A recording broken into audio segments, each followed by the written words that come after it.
रोज एक नया फैसला करना और फिर वहीं खड़े रह जाना। थक नहीं गए आप इस लूप से? जिंदगी नए फैसलों से नहीं, सही वक्त की ठोकर से बदलती है। अगर वाकई देखना है कि आपका वक्त कब बदलेगा, तो ख्यालों से निकलिए और उस आतिश को देखिए जो सब कुछ बदल सकती है, यानी सन का ट्रांजिट। और सन कैंसर में ट्रांजिट कर रहा है 16 जुलाई को रात को 10:30 बजे के करीब, जहां पहले से ही जुपिटर मौजूद है। तो जब सोल का प्लैनेट यानी सन और नॉलेज, हिकमत और बरकत का प्लैनेट गुरु यानी कि जुपिटर एक ही राशि में हो, एक ही जॉडियक में हो या एक ही जॉडियक में मिलते हैं, तो ये सिर्फ एक आम ट्रांजिट नहीं होता। ये ऐसा वक्त होता है जो इंसान को अपनी पहचान, कॉन्फिडेंस, लीडरशिप और लाइफ की डायरेक्शन पर दोबारा सोचने पर मजबूर कर सकता है। और अगर ये कंजंक्शन, ये प्लानिटरी पोजीशन आपके बर्थ चार्ट में है, यानी जन्म कुंडली यानी कि जायचे में है, जिस वक्त आप पैदा हुए थे, तो इस ट्रांजिट का असर आपके लिए और भी गहरा हो सकता है। लेकिन याद रखिएगा, इसका नतीजा हर किसी के लिए एक जैसा नहीं होता।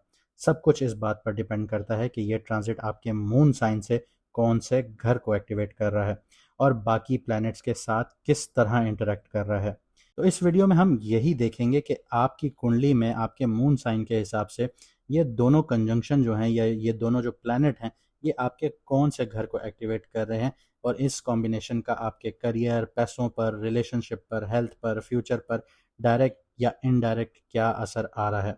अगर आपको आपका मून साइन नहीं पता तो नीचे कमेंट सेक्शन में अपनी ओरिजिनल डेट ऑफ बर्थ लिखिए। हमारी टीम आपको आपका मून साइन बता देगी, ताकि आप अपनी बिल्कुल सही वैदिक एस्ट्रोलॉजी के अकॉर्डिंगली रीडिंग्स देख सकें। और अगर आप अपनी पर्सनल लाइफ, करियर, बिजनेस, शादी, फाइनेंस या फ्यूचर की डायरेक्शंस के बारे में कंसल्टेशंस हासिल करना चाहते हैं, तो स्क्रीन पर दिए गए व्हाट्सएप नंबर पर मैसेज करके आप अपना अपॉइंटमेंट बुक करवा सकते हैं। याद रखिएगा, 50% फ़ी ऑफ है फॉर अ लिमिटेड टाइम, और स्लॉट्स जो हैं वो बिल्कुल लिमिटेड होते हैं।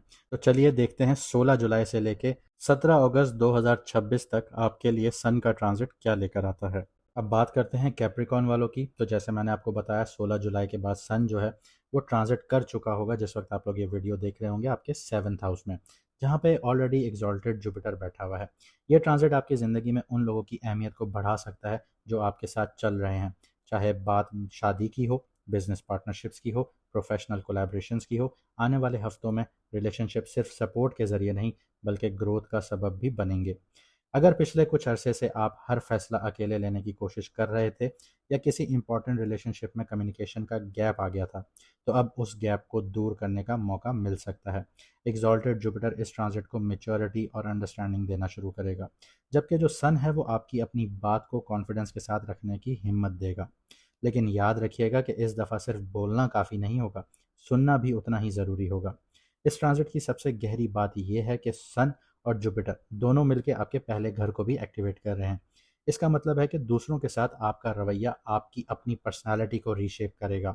हो सकता है किसी मेंटोर, पार्टनर, आपके जो लाइफ पार्टनर हैं या बिजनेस एसोसिएट्स हैं, इनकी वजह से आपकी अपनी सोच, अपने गोल्स या अपने काम करने के तरीके बदलते हुए महसूस हों। ये पीरियड आपको ये समझा सकता है कि हर चीज़ अकेले हासिल करना ज़रूरी नहीं है।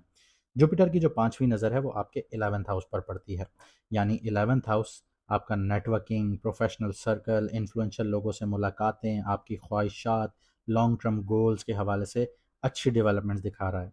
अगर आप बिजनेस करते हैं तो नए क्लाइंट, स्ट्रेटेजिक अलाइंसेस या रेफरल्स फ्यूचर ग्रोथ की बुनियाद बनना शुरू होंगे। साथ ही साथ जुपिटर की जो 9th एस्पेक्ट है वो आपके 3rd हाउस को एक्टिवेट कर रही है। यहाँ आपके लिए एक बहुत बड़ी अपॉर्चुनिटी है। एक 11th हाउस एक्टिव है, 7th हाउस एक्टिव है, फर्स्ट हाउस एक्टिव है और आपका 3rd हाउस एक्टिव है। ये सिर्फ जुपिटर कर रहा है। और अगर हम इन चारों की इंटरप्रिटेशन देखें, तो आपकी जो कम्युनिकेशन है, आपकी जो गुफ्तगू है, आपका जो बात करने का अंदाज है, वो आपको बहुत कुछ जितवा भी सकता है और बहुत कुछ ख़त्म भी करवा सकता है, क्योंकि 3rd हाउस आपकी कम्युनिकेशन का घर है, आपकी हिम्मत का घर है। तो यहाँ पे सन और जुपिटर का जो कंजंक्शन है ये आपको हिम्मत भी देता है, आपकी कम्युनिकेशन को निखारता भी है, जिसकी वजह से आपके लिए हालात बदल सकते हैं। आपकी नेटवर्किंग बहुत अच्छी हो सकती है, बिजनेस पार्टनरशिप्स हो गई, आपके गोल्स आप अचीव कर सकते हैं। जो 3rd हाउस पर आपकी जो इम्पैक्ट आ रहा है, तो आपकी communication, presentation, interviews, marketing, writing, learning, इनसे जुड़े हुए काम ज़्यादा प्रोडक्टिव होना शुरू हो जाएंगे। अगर आप किसी नए स्किल पर काम कर रहे हैं या चाहते हैं अपनी प्रोफेशनल विजिबिलिटी बढ़ाना, तो ये उसके लिए मजबूत वक्त है आपके लिए। करियर के हवाले से बात की जाए तो नेगोशिएशंस, कॉन्ट्रैक्ट्स और टीम वर्क को हल्का मत लीजिएगा। कई दफ़ा एक सही पार्टनर वो दरवाज़ा खोल देगा जो अकेले सालों से मेहनत करते हुए भी नहीं खोल पाए। अगर आप लीडरशिप पोजीशंस में हैं तो अपनी टीम को साथ लेकर चलना ही आपकी सबसे बड़ी कामयाबी होगी। फाइनेंशियल तौर पर इनकम का कनेक्शन कोलैबोरेशंस और प्रोफेशनल रिलेशनशिप से बन सकता है। किसी एक्सपीरियंस इंसान की एडवाइस या किसी स्ट्रेटेजिक पार्टनर की वजह से आप लॉन्ग टर्म फाइनेंशियल बेनिफिट्स आपको मिल सकते हैं। इसलिए हर एग्रीमेंट को डिटेल के साथ समझना और ट्रस्ट के साथ ट्रांसपेरेंसी के साथ रखना बहुत ज़रूरी होगा। रिलेशनशिप की बात करूं क्योंकि सेवन्थ हाउस एक्टिव है तो इसलिए ये ट्रांजिट काफ़ी मीनिंगफुल होता है।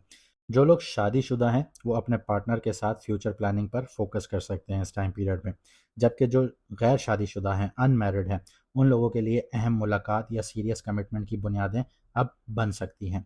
लेकिन हर रिश्ता तभी मजबूत होगा जब ईगो को आप साइड पर रखेंगे।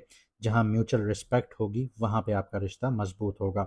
लेकिन अगर हम एक चीज़ देखें कि पिछले 7.5 साल 7.5 साल से भी हम पीछे जाते हैं, 10 साल लगाइए, क्योंकि करियर स्टेबल होते होते भी मुश्किल हुई, फिर आपकी चीज़ें लेट गो हुई, फिर आपके ऊपर डिप्रेशन, एनजाइटी, फाइनेंशियल रिस्ट्रक्चरिंग का फेज़ आया। यहाँ पे आपके काफ़ी रिश्तेदार आपको छोड़ के गए, काफ़ी रिश्ते टूटे, रिलेशनशिप्स टूटे, करियर टूटा, घर का सुकून छीना। तो यहाँ पे उसके बाद सारी चीज़ें जो हैं अब दोबारा वापस उसी स्टेज पर आना कि किसी को आप अपनाएं, तो ये थोड़ा सा एक डिफ़िकल्ट फेज़ तो होगा, लेकिन आपको अपनी ईगो को साइड पे रखना होगा और फिर आगे बढ़ना होगा। आगे आपकी हेल्थ के हवाले से बात की जाए तो इमोशनल स्ट्रेस को अंदर दबा कर चलने के बजाय उसे हेल्दी तरीके से एक्सप्रेस करना बेहतर रहेगा। जब माइंड बैलेंस में होगा तब डिसीजंस भी ज़्यादा बेहतर होंगे। यहाँ पे सिर्फ अपनी ताकत पर भरोसा मत कीजिएगा, सही लोगों की ताकत को भी अपनी जर्नी का हिस्सा बनाइए, क्योंकि कुछ मंजिलें अकेले तय नहीं होती, उनके लिए साथ चलने वाले लोग भी उतने ही ज़रूरी होते हैं। तो इस ट्रांजिट से ज़्यादा फ़ायदा उठाइए, और अगर आप लोग ये समझना चाहते हैं कि आपके लिए क्या राइट टाइम है, आपको किस चीज़ में इन्वेस्ट करना चाहिए या आपको किस तरफ जाना चाहिए, तो कॉन्टैक्ट नंबर आपकी स्क्रीन पर आ रहा होगा। आप लोग कंसल्टेशंस के लिए अपना अपॉइंटमेंट बुक करवा सकते हैं। याद रखिएगा, लिमिटेड सीट्स होती हैं और लिमिटेड टाइम के लिए 50% डिस्काउंट अवेलेबल है। अगर आप लोग अपना मून साइन जानना चाहते हैं तो कमेंट सेक्शन में अपना ओरिजिनल डेट ऑफ बर्थ लिखिए, और अगर आप लोग कोई राय देना चाहते हैं तो वो भी कमेंट सेक्शन में लिखिए।